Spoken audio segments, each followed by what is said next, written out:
খাওয়ার কথা আল্লাহ বলেছে, নারীদের করেছে।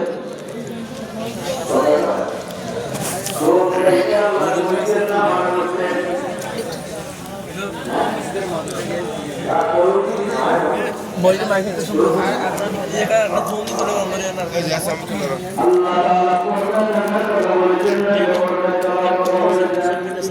স্টেজে বের তুলে আল্লাহ